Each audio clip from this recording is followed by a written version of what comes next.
नमस्कार दोस्तों, मेरा नाम है विमल सिंह। बालाजी स्टडी अड्डा में आपका स्वागत है।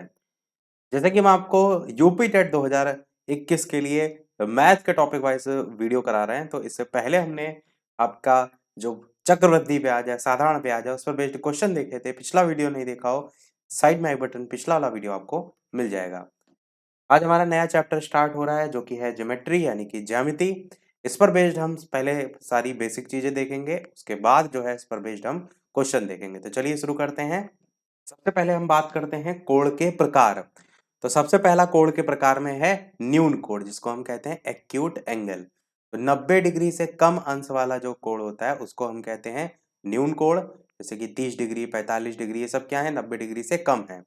तो ये आपका क्या होता है, न्यून कोण। बस इतना सा ध्यान रखिएगा कि न्यून कोण होता क्या है। ऑप्शन में डायरेक्ट कई बार न्यून कोण के संदर्भ में पूछ लिया जाता है। यहाँ पर चित्र के जरिए भी बताया गया है। जैसे कि आप एंगल देख रहे हैं 30 डिग्री का है, तो ये क्या है, ये आपका न्यून कोण है। अगला देखते हैं आपका दूसरा समकोण, जिसको हम कहते हैं राइट एंगल, यानी कि 90 डिग्री का जो कोण होता है उसको कहते हैं समकोण। जैसे यहाँ पर आप देख रहे हैं थीटा 90 डिग्री है, ये जो है आपका क्या है, समकोण है।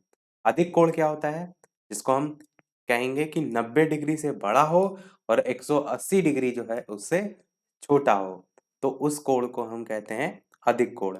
जैसे 110 डिग्री, 150 डिग्री, यानी कि 90 से 180 डिग्री के बीच का कोण अधिक कोण होता है। समकोण 90 डिग्री होता है। न्यून कोण 90 डिग्री से कम का जो डिग्री का कोण होता है वो न्यून कोण होता है। अधिक कोण में जैसे एग्जाम्पल 120 डिग्री का हो जाएगा। अगला आपका सरल या ऋजु कोण। तो ऐसा कोण जो दो समकोण यानी 180 डिग्री के बराबर हो उसे हम कहते हैं ऋजु कोण। 180 डिग्री जो होता है वो सरल रेखा होती है ना, तो वो अपने आप में ही 180, जैसे यहाँ पर देख रहे हैं ये सरल रेखा एक है, तो ये कितने डिग्री का कोण बनता है, तो 180 डिग्री का। इसी को ऋजु कोण भी जो है वो कहते हैं। बाकी इंग्लिश वाले जो टर्म्स है वो भी जो है वो देखते हुए रहिएगा।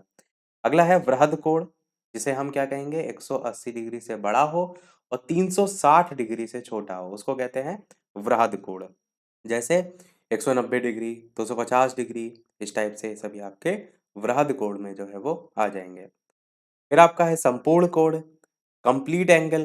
तो जिस कोण की माप होती है 360 डिग्री उसे हम कहते हैं संपूर्ण कोण। 360 डिग्री कोण जो है एक वृत्त को दर्शाता है, तो जैसे कि आप यहाँ पर देख रहे हैं ये आपका संपूर्ण कोण है।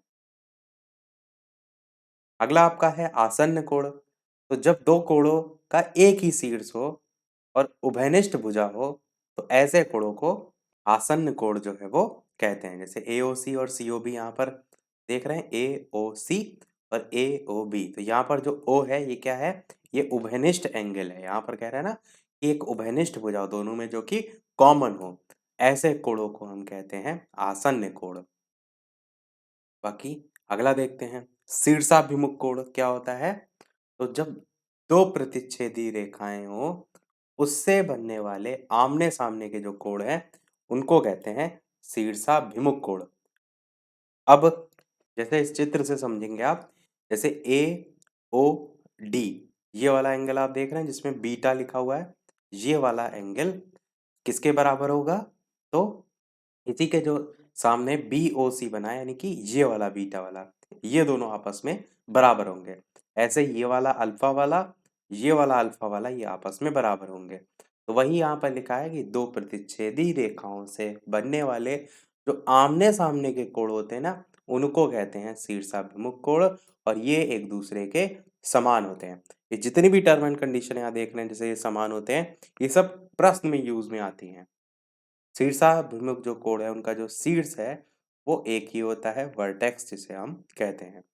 अगला रैखिक युग्म के जो कोण होते हैं वो, तो जब दो विपरीत जो किरण हो उसमें एक बिंदु उभयनिष्ठ हो और एक रेखा दोनों किरणों के बीच हो, तो इस प्रकार बने जो कोण हैं उनका योग होता है 180 डिग्री। जैसे यहाँ पर ये बीटा कोण बन रहा है, ये अल्फा कोण बन रहा है, और ये एक सीधी रेखा है। तो मैंने एक बताया कि एक सीधी रेखा कितने डिग्री का कोण बनाती है, तो 180 डिग्री का बनाती है, यानी कि अल्फा प्लस बीटा दोनों कोणों का योग का मान कितना होगा, तो 180 डिग्री के बराबर होगा, जैसे यहाँ पर लिखा भी हुआ है। अब यहाँ पर कई बार कंडीशन ऐसी आती है ना कि एक कोई एंगल दे रखा हो, जैसे अल्फा का दे रखा हो मान, और आपको बीटा का फाइंड करना हो, तो आप फिर 180 में से घटाकर निकाल सकते हैं। फिर बात करते हैं पूरक कोण की, जिसे हम कहते हैं कॉम्प्लीमेंट्री एंगल। जिन दो कोणों का योगफल 90 डिग्री होता है, वे कोण एक दूसरे के पूरक कोण कहलाते हैं। जैसे यहाँ पर अगर आप देख रहे हैं, तो ये आपका अल्फा कोण है और ये बीटा कोण है, और ये पूरा एंगल अगर आप देखेंगे तो 90 डिग्री है। तो जो अल्फा और बीटा है, इन दोनों को अगर जोड़ देंगे तो आपका 90 डिग्री के बराबर होगा। तो ये कोण आपके क्या कहलाते हैं? पूरक कोण कहलाते हैं। तो वही यहाँ पर जो है चित्र के जरिए भी दर्शाया गया। ऊपर वाला जो था वो रैखिक युग्म के कोण थे, यहाँ वाला क्या है? पूरक कोण है। अगला क्या है? संपूरक कोण है। संपूरक कोण में जिन दो कोणों का योगफल 180 डिग्री होता है, वे कोण कहलाते हैं एक दूसरे के संपूरक कोण। जैसे अल्फा प्लस बीटा बराबर आपका 180 डिग्री हो जाएगा। तो अल्फा और बीटा क्या है? एक दूसरे के संपूरक कोण है। तो संपूरक कोण और पूरक कोण में छोटा सा डिफरेंस है। पूरक कोण की जब बात होगी तो आपका 90 डिग्री योगफल, संपूरक कोण की बात होगी तो आपका 180 डिग्री योगफल। कभी भी भूलना को आपको लग रहा हो तो एक चीज को यहाँ पर देखिए, तो सा आ रहा है। सा मतलब है पूरक में और सा एक्स्ट्रा आ रहा है। तो जब केवल पूरक था तो कम ही था, यानी 90 था, पर जब उसमें सा लग रहा है तो जाहिर सी बात है पूरक से और ज्यादा होगा। तो पूरक आपका 90 था, तो समपूरक में क्या है? और ज्यादा आ रहा है, यानी सा और एक एक्स्ट्रा आ रहा है। तो ऐसे 90 में और ज्यादा ही होगी वैल्यू, तो ये आपका 180 डिग्री हो जाएगा। बाकी ये बेसिक सी चीज है, पर याद करने में आपको आसानी होगी। फिर बात करते हैं तिर्यक रेखा से बनने वाले कोणों की। ऊपर आपके सारे कोण हो गए। तिर्यक रेखा से बनने वाले कोण में, जैसे कि ये आपकी एक रेखा देख रहे हैं एम एन, ये तिर्यक रेखा है जो कि ए बी और सी डी को काट रही है। इस टाइप के क्वेश्चन आएंगे तो आपको ये ध्यान देना है कि जो यहाँ पर नंबर 1 लिखा हुआ है, ये एक इस 5 के जो है वो बराबर होगा। ये जो कोण होते हैं इन्हें हम कहते हैं एकांतर कोण। एकांतर नहीं, संगत कोण। एकांतर कोण तो ये वाले होंगे 4 और 6 वाले, इस टाइप वाले। देखिए नीचे आपको इसी चित्र के बारे में दिखाते हैं। ऊपर हमने देख लिया कि क्या प्रतिच्छेदित है। जैसे संगत कोण यहाँ पर देखिए, तो 2 आपका 6 के बराबर है, तो ये वाला जो है एंगल ये इसके बराबर हो जाएगा। एक वाला जो है ये 5 के बराबर हो जाएगा। देखिए एक वाला 5 के बराबर है। 3 वाला जो है ये वाला, ये इस 7 के बराबर हो जाएगा। 4 वाला जो है ये इस 8 के बराबर हो जाएगा। इस टाइप से आपके ये जो सभी कोण हैं वो बराबर होंगे, संगत कोण होंगे। आपसे ये नहीं पूछा जाएगा कि संगत कोण है कि क्या है। आपको ये पता होना चाहिए कि कौन सा एंगल किसके बराबर है। ऐसा कुछ चित्र बन के आपके प्रश्न में आएगा। आपको पता होना चाहिए कि जैसे यहाँ पर 3 है, 7 के बराबर है, तो 3 की जगह कोई अगर वैल्यू दे रखी है तो वो आपको 7 के बराबर रखनी है, ताकि आप प्रश्न को और ज़्यादा सरल कर सकें। ऐसे एकांतर कोण, तो इसमें 4 और 6 ये सभी आपके एकांतर कोण हैं। इन्हीं को ही हम यहाँ पर रब करते हैं। जैसे कि ये 4 जो है और ये जो 6 है, ये दोनों क्या हैं? ये दोनों एकांतर कोण हैं। ऐसे ही आपका 3 और 5, यानी कि जैसे यहाँ पर इस क्रॉस में था, ऐसे ही इस वाले क्रॉस में, तो 3 और 5 ये सभी क्या हैं? एकांतर कोण हैं। 2 और 8 आपका एकांतर कोण है। जैसे कि आपका 2 यहाँ वाला और 8 जो है यहाँ वाला, ये क्या है? एकांतर कोण है। 1 आपका यहाँ वाला और 7 एकदम बाहर वाला, ये क्या है? ये आपके एकांतर कोण हैं। तो ये भी आपस में जो है वो बराबर होते हैं। किस कंडीशन में? जब आपकी दो रेखाओं को कोई तिर्यक रेखा जो है वो काट रही हो। अंतः कोण की बात करें तो 4 और 5 अंतःकोण आपके ये वाले अंतःकोण होते हैं जो लाइन के अंदर आप देख रहे हैं। 4 5 आपस में बराबर होंगे और 3 और 6 आपस में बराबर होंगे। तो ये क्या है? ये आपके अंतःकोण हैं। फिर बात करते हैं हम बहिष्कोण की। तो बहिष्कोण आपके एकदम बाहर वाले कौन से? यानी कि ये वाले जो है आपके आपस में बराबर होंगे, बहिष्कोण। और 7 8 जो है ये आपके बहिष्कोण हैं। तो किसी भी कंप्लीट आकृति में ये भी आपको पता होना चाहिए कौन से बहिष्कोण है, कौन से अंतःकोण है, कौन से संगत कोण है और कौन से एकांतर कोण है। अब हम कुछ बात करते हैं महत्वपूर्ण बिंदु की। जैसे जो संगत कोण होते हैं उनका प्रत्येक युग्म समान होता है। एकांतर अंतःकोणों का प्रत्येक युग्म समान होता है। तिर्यक रेखा के एक ही ओर के अंतः जो कोण है उनका योग 180 डिग्री होता है। दो रेखाएं तीसरी रेखा के समांतर हो तो तीनों रेखाएं समांतर होंगी, इस पॉइंट को आप याद रखिएगा। एक ही रेखा पर स्थित विभिन्न जो बिंदु हैं उनको हम कहते हैं संरेखीय बिंदु। दो बिंदुओं से केवल एक ही रेखा गुजर सकती है। तो दो बिंदु ले लीजिए, एक ये। यहाँ से रेखा खींचेंगे तो केवल एक ही रेखा जो है वो गुजर सकती है। एक बिंदु से अनगिनत रेखाएं खींची जा सकती हैं। तो एक बिंदु ले लीजिए, यहाँ से कहीं भी खींच लीजिए, अनगिनत रेखाएं खींची जा सकती हैं। एक ही रेखा पर खींचे गए लंब परस्पर जो है वो समांतर होते हैं। ये सभी हैं प्रॉपर्टीज जिनको कभी-कभी डायरेक्ट भी क्वेश्चन में पूछ लिया जाता है। जैसे यही क्वेश्चन पूछ लिया जाए कि एक बिंदु से कितनी रेखाएं खींची जा सकती हैं, 1, 2, 3 अनगिनत ऐसे करके, तो आपको पता होना चाहिए। बढ़ते हैं हमारे अब 3 समांतर रेखाओं के तिर्यक रेखा द्वारा प्रतिच्छेदन की तरफ। तो जैसे कि यहाँ पर आप अभी तक 2 देख रहे थे रेखाएं जो थी और उसको एक लाइन के द्वारा काटा गया था। यहाँ पर 3 समांतर रेखाएं हैं और उनको जो है वो तिर्यक रेखा द्वारा अगर प्रतिच्छेदित किया जाएगा, तब यहाँ पर ये इस टाइप से जो है कुछ होगा। जहाँ पर AC जो है, AC बटे CE के और BD जो है वो बटे DF के। ऊपर ये देख रहे हैं। इस शर्त को आप याद रखिएगा, तीनों समांतर समांतर जो रेखाएं हैं उन पर किन्हीं दो तिर्यक रेखाओं द्वारा काटे गए अंतःखंड क्या होते हैं, समानुपाती होते हैं। उस आधार पर इस कंडीशन को यहाँ पर दर्शाया गया है। साथ ही साथ यदि तीन समांतर सरल रेखाएं किसी एक तिर्यक रेखा पर बराबर अंतःखंड काटें तो वह दूसरी तिर्यक रेखा पर भी बराबर अंतःखंड काटेंगी। यानी कि AC की जो वैल्यू है वो CE के बराबर होगा और BD की वैल्यू जो है वो DF के बराबर भी होगा। यानी कि जो ये रेशियो वाला तरीका लिखा हुआ है, इसी की तरह आपको यहाँ पर बराबर करके भी आप इसे दर्शा सकते हैं। ये हो गया आपका प्रतिच्छेदन। अब बढ़ते हैं भुजा के आधार पर जो है त्रिभुज के प्रकार। तो जिसमें सबसे पहला टाइप है समबाहु त्रिभुज का। भुजा के आधार पर जिस त्रिभुज की तीनों भुजाएं समान होती हैं वो होता है त्रिभुज समबाहु त्रिभुज। जैसे यहाँ पर आप देख रहे हैं तीनों ABBCC है, तीनों आपस में बराबर हैं, तो क्या है, ये समबाहु त्रिभुज है। समद्विबाहु त्रिभुज क्या होता है, जो त्रिभुज जिसमें कोई दो जो भुजाएं हैं वो समान हो। नाम से सब में क्लियर है।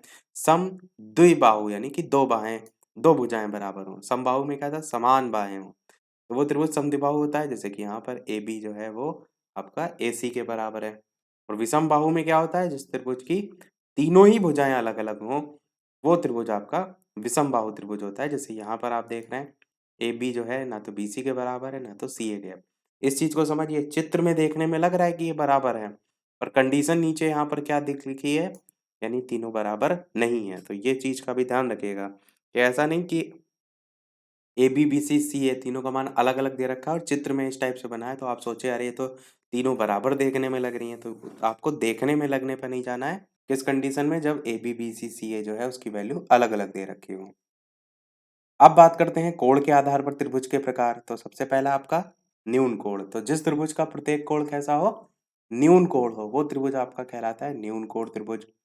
न्यून कोण हमने ऊपर बता भी दिया था।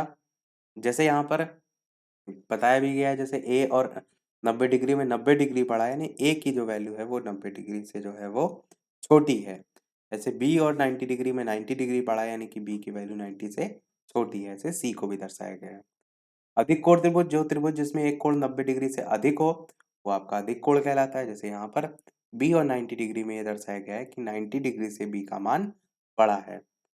अब बात करते हैं त्रिभुज की विशेषताओं के बारे में। वीडियो को लाइक सभी लोग अवश्य करते रहिएगा। हम पूरी कोशिश कर रहे हैं कि सारी चीज़ें आपको प्रोवाइड कराएंगे, अच्छे से अच्छे तरीके से चीज़ें आपको समझ में आए। तो एक लाइक तो वीडियो पर आपका बनता ही है। तो त्रिभुज की विशेषताओं में अगर बात करें तो आप सभी जानते हैं त्रिभुज के तीनों अंतःकोणों का योगफल कितना होता है, 180 डिग्री होता है। यहाँ पर अगर आप दिखाएंगे तो क्या कहेंगे, एंगल ABC अगर तीनों को जोड़ दें तो 180 डिग्री हो जाएगा।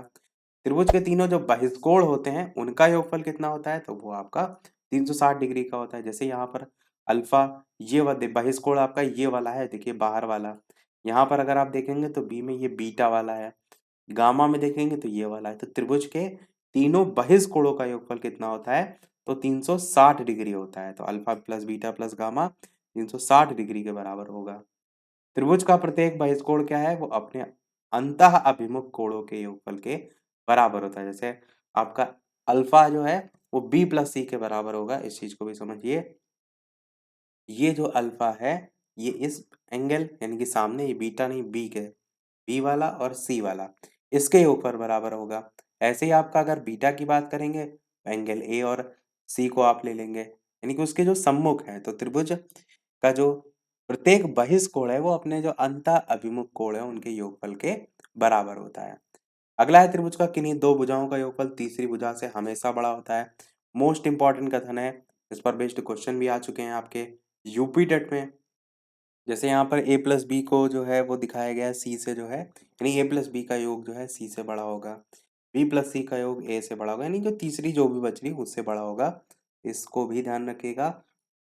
अगला देखते हैं त्रिभुज की को किन दो भुजाएं जो है उनका अंतर हमेशा जो है वो तीसरी भुजा से जो है वो छोटा होता है। जैसे ये वाला ऊपर वाला आपने देखा उसी से मिलता जुलता है, पर यहाँ पर अंतर की बात की गई है त्रिभुज की किन्हीं दो भुजाओं का अंतर। जैसे ए बी सी तीन भुजाएं तो ए और बी का जो अंतर है जो निकल करके आएगा वो तीसरी भुजा से हमेशा छोटा होगा, इस चीज को ध्यान रखिएगा। अगला है त्रिभुज में सबसे बड़े कोण के सामने वाली भुजा सबसे बड़ी तथा सबसे छोटे कोण के सामने वाली जो भुजा होती है वो सबसे छोटी होती है, इस कथन को भी ध्यान रखिएगा। त्रिभुज का जो परिमाप होता है वो कितना होता है A plus B plus C. त्रिभुज एबीसी का क्षेत्रफल तो S S S minus A S minus B S minus C, और यहाँ पर जो एस दे रखा है इसकी वैल्यू निकालते हैं एस बराबर A plus B plus C by two से। और ये जो फॉर्मूला है अधिकतर विषम बाहु त्रिभुज में लगता है जहाँ पर तीनों भुजाएं अलग अलग होती हैं। त्रिभुज का क्षेत्रफल का फॉर्मूला 1/2 आधार गुणे ऊंचाई भी होता है, इसका यूज काफी होता है। क्वेश्चन के साथ हम सारी चीजें देखेंगे, यहाँ पर केवल हम आपको फॉर्मूला बता रहे हैं। और समबाहु त्रिभुज का क्षेत्रफल का फॉर्मूला √3/4 भुजा स्क्वायर जो है होता है। अब बात करते हैं माध्यिका के बारे में। त्रिभुज के शीर्ष से सामने वाली भुजा के मध्य बिंदु को मिलाने वाली जो रेखा होती है वो कहलाती है त्रिभुज की माध्यिका। जैसे कि आप यहाँ पर ये देख रहे हैं, एक त्रिभुज में अधिकतम कितनी माध्यिकाएं खींची जा सकती हैं, इस टाइप से क्वेश्चन आएगा। तो एक माध्यिका तो आप ये खींच सकते हैं, एक माध्यिका ये खींच सकते हैं और एक माध्यिका ये खींच सकते हैं, तो टोटल 3 माध्यिकाएं जो है वो खींच सकते हैं। यहाँ पर जी केंद्रक दर्शाया गया है। माध्यिकाओं के संगामी बिंदु को केंद्रक कहते हैं, यानी कि जहाँ पर मिल रही हैं सारी माध्यिकाएं, जैसे कि यहाँ पर ये वाला बिंदु हो जाएगा। माध्यिका शीर्ष से केंद्रक को 2:1 में विभाजित करती है, इस पॉइंट को ध्यान रखिएगा। माध्यिका केंद्रक को 2:1 में विभाजित करती है, इस पर बेस्ड क्वेश्चन आपसे पूछे जा सकते हैं। तो ये हो गया आपका। अब बात करते हैं हम माध्यिका की विशेषताओं के बारे में। माध्यिका त्रिभुज की दो समान भुजाओं वाले त्रिभुजों में बांटती है। त्रिभुज में सबसे छोटी भुजा के सामने सबसे लंबी और सबसे बड़ी भुजा के सामने सबसे छोटी माध्यिका होती है। अंतः केंद्र की अब बात करते हैं, तो कोई त्रिभुज है, इसके अंतः कोण के जो समद्विभाजक होते हैं वो जिस बिंदु पर मिलते हैं उसे हम कहते हैं अंतः केंद्र। और ये जो आपका बिंदु देख रहे हैं बीच वाला सेंटर वाला, ये आपका है अंतः केंद्र, जिसे आई से यहाँ पर डिनोट किया गया है। इन सेंटर इसे जो है वो कहते हैं। अंतः केंद्र की विशेषताएं, जैसे किसी त्रिभुज के अंतः केंद्र से त्रिभुज की भुजाओं पर डाले गए जो लंब होते हैं वो आपस में समान होते हैं। जैसे यहाँ पर आप आई एक्स जो है इसको देख रहे हैं, आई वाई जो है इसको देख रहे हैं, आई जेड इसको देख रहे हैं, तो ये सभी क्या है आपस में बराबर हैं। अंतः केंद्र को केंद्र मानकर और अंतः केंद्र से भुजा पर डाले गए लंब को त्रिज्या मानकर खींचा गया वृत्त क्या कहलाता है, तो अंतः वृत्त कहलाता है। इस पर बेस्ड भी क्वेश्चन आते हैं। अंतः वृत्त क्या है, जो त्रिभुज की तीनों भुजाएं हैं उसको स्पर्श करेगा। परिकेंद्र क्या होता है, तो किसी त्रिभुज की भुजाओं के जो लंबवर्धक होते हैं वो जिस बिंदु पर मिलते हैं वो कहलाते हैं आपके बिंदु परिकेंद्र। यहाँ पर बिंदु ओ जो है वो त्रिभुज एबीसी का परिकेंद्र है। अंतर दोनों में समझ रहे हैं, यहाँ पर त्रिभुज की भुजाओं के लंबवर्धक हैं और अंतः केंद्र में क्या था, त्रिभुज के जो अंतः कोण थे उनके समद्विभाजक थे, ये दोनों में डिफरेंस है। परिकेंद्र की विशेषता है, त्रिभुज के परिकेंद्र से शीर्ष की दूरी समान होती है। त्रिभुज के परिकेंद्र को केंद्र मानकर और परिकेंद्र से शीर्ष की दूरी को त्रिज्या मानकर खींचा गया वृत्त परिवृत्त कहलाता है। जैसे यहाँ पर अगर आप इसको केंद्र मानकर जो है एक वृत्त बनाते हैं। शीर्ष लंब क्या होता है, त्रिभुज के किसी भी शीर्ष से सामने की भुजा पर खींचा गया लंब त्रिभुज का शीर्ष लंब कहलाता है। जैसे यहाँ पर क्लियर तरीके से शीर्ष लंब को दर्शाया भी गया है। लंब केंद्र क्या होता है, त्रिभुज के तीनों शीर्ष लंब जिस बिंदु पर मिलते हैं उसे हम कहते हैं लंब केंद्र। ऊपर आपके शीर्षलंब बताए गए हैं, तो जब तीनों खींच दिए जाते हैं, वो जिस बिंदु पर आपके मिल जाते हैं, वो आपका शीर्षलंब जो है, वो आपका लंब केंद्र जो है वो कहलाता है। अब बात करते हैं त्रिभुजों की सर्वांग समता। तो जब 2 त्रिभुज हैं, उसमें सर्वांग समता की बात की जाए तो नियम होते हैं भुजा, भुजा, भुजा, यानी कि इसमें आपकी भुजाएँ आपकी अगर बराबर हो जा रही हैं, वो भी कितनी 3, यहाँ पर 3 बार भुजा वर्ड आ रहा है ना, तो किसी त्रिभुज की तीनों भुजाएँ अगर दूसरे से त्रिभुज जो है उसकी तीनों भुजाओं से ध्यान रखिएगा, यहाँ पर त्रिभुज त्रिभुज 3 बार है ना, इसलिए। तो तीनों भुजाओं के समान हो तो दोनों त्रिभुज क्या हो जाएँगे? सर्वांग सम हो जाएँगे। ऐसे ही अगर आपका भुजा, कोण और भुजा यानी 2 भुजाएँ और 1 कोण आपस में 2 त्रिभुजों में बराबर हो जाएँ, तो वो आपका त्रिभुज सर्वांग सम हो जाएगा। ऐसे ही कोण भुजा कोण यानी कि 2 कोण और 1 भुजा आपके बराबर हो जाएँ, तो उसे हम सर्वांग त्रिभुज कहेंगे। ऐसे ही आपका एक समकोण हो और कर्ण और भुजा जो है आपके आपस में बराबर हो, यदि किसी समकोण त्रिभुज की कोई 2 भुजाएँ क्रमशः दूसरे समकोण त्रिभुज की 2 भुजाओं के समान हो, तो त्रिभुज आपका सर्वांग त्रिभुज कहलाएगा। चीज़ को ध्यान रख सकते हैं, आरएचएस करके यहाँ पर दर्शाया भी गया है। तो ये हो गए सारे आपके सर्वांग के नियम। अब बात करते हैं चतुर्भुज की। तो चतुर्भुज में सबसे पहला टाइप है आपका समलंब। केवल हम यहाँ पर चीज़ों के बारे में जान रहे हैं, फॉर्मूलों को प्रश्न के साथ हम देखते चलेंगे। तो सबसे पहला है समलंब। वो चतुर्भुज जिसकी सम्मुख भुजाओं का एक युग्म समांतर होता है, उसे हम कहते हैं समलंब।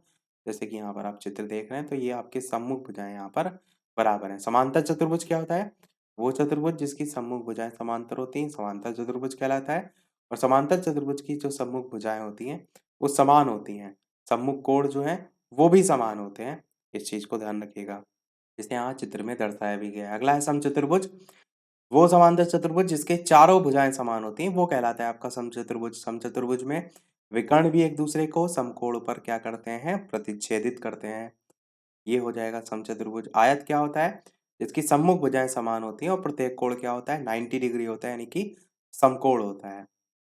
वर्ग क्या होता है? जिसमें चारों भुजाएँ समान होती हैं। वर्ग के दोनों विकर्ण भी समान होते हैं। वर्ग के विकर्ण भी एक दूसरे को समकोण पर काटते हैं। ये सारी चीज़ें हमने देख ली, जितनी भी आपकी ज्यामिति से संबंधित थी। अब कुछ प्रश्न भी देख लेते हैं, इस पर बेस्ड, और बाकी प्रश्न और आगे हम देखेंगे। तो सबसे पहला प्रश्न है, एक पाइथागोरस त्रिक ज्ञात करनी है जिसकी सबसे छोटी संख्या जो है आपकी 8 दे रखी है। प्रीवियस ईयर के यहाँ से जितने क्वेश्चन पूछे गए हैं, स्टार्ट हम उसके से करेंगे, फिर बाद में कुछ क्वेश्चन जो है वो और भी इसमें शामिल करेंगे। ये सारी चीज़ें हम अलग-अलग क्लास वाइज़ कराएँगे। तो इस प्रश्न को हम सबसे बेहतर तरीके से कर सकते हैं ऑप्शन से। पाइथागोरस त्रिक का मतलब क्या होता है कि जब भी हम पाइथागोरस प्रमेय की बात करते हैं तो क्या कहते हैं? कर्ण का स्क्वायर बराबर लंब का स्क्वायर प्लस आधार का स्क्वायर, यही हम बोलते हैं। यानी कि इनमें जो 3 वैल्यू दे रखी हैं, वो इस पर फिट बैठनी चाहिए। अगर आप 8, 9, 10 को रख के देखेंगे, 8 का स्क्वायर आपका होता है 64, 9 का आप देखेंगे तो होता है 81 और 10 का होता है आपका 100। तो क्या 81 और 64 जो है आपका जो जोड़ है वो क्या 100 के बराबर होगा? नहीं होगा। या इनमें से किसी को भी 2 को आप जोड़ लीजिए, क्या वो तीसरे के बराबर होगा? नहीं होगा। तो ए वाला ऑप्शन आपका बिल्कुल भी आंसर नहीं होगा। अगर बी वाले में चेक करेंगे तो आपको अभी मैंने एक प्रमेय बताई थी कि त्रिभुज की 2 भुजाओं का योग तीसरी भुजा से सदैव बड़ा होना चाहिए, जो कि यहाँ पर फुलफिल्ड नहीं हो रहा है। तो ऐसे ही इसको काट सकते हैं, या तो आप नहीं भी वो जानते हैं प्रमेय, तो ऐसे भी देखिए, क्या इन दोनों का स्क्वायर करने पर आप 512 के स्क्वायर के बराबर पहुँच पाएँगे? 512 बहुत बड़ी संख्या हो जाएगी, तो बी तो बिल्कुल भी नहीं होगा आंसर। सी की अगर बात करते हैं तो 6, 8 और 10 में अगर आप देखिए, तो 6 का होता है 36, 8 का होता है आपका 64 और आपका 10 का होता है 100। अब यहाँ पर तो फुलफिल्ड हो रहा है, पर प्रश्न में एक छोटी-सी शर्त भी दिखाया रहा है कि सबसे छोटी संख्या 8 होनी चाहिए, पर यहाँ पर तो 6 भी है, तो सी वाला ऑप्शन भी कट जाएगा, बचा डी ऑप्शन। बिल्कुल आंसर यही होगा कि 8 जो है इसका स्क्वायर होता है 8 8 जा 64, 15 का स्क्वायर होता है 225 और जब दोनों को आप जोड़ देंगे, यानी कि 64 और 225 को जोड़ देंगे, तो वो 17 के स्क्वायर के बराबर हो जाएगा। 17 का स्क्वायर कितना होता है? तो 289 होता है आपका। तो 64 और 225 को जोड़ेंगे यानी कि कर्ण का स्क्वायर और लंब का स्क्वायर प्लस आधार के स्क्वायर के बराबर होगा, तो डी वाला आपका आंसर हो जाएगा। और यहाँ पर सबसे छोटी संख्या भी 8 आप देख रहे हैं, तो उससे भी आपका क्लियर हो गया होगा। एक तरीका तो ये हो गया। दूसरा तरीका एक और इसमें होता है कि जब भी आपसे पाइथागोरस प्रमेय के फॉर्म में बात करें, तो उसके लिए आपको पता होना चाहिए कि इनका जो फॉर्म होता है कुछ इस टाइप से होता है।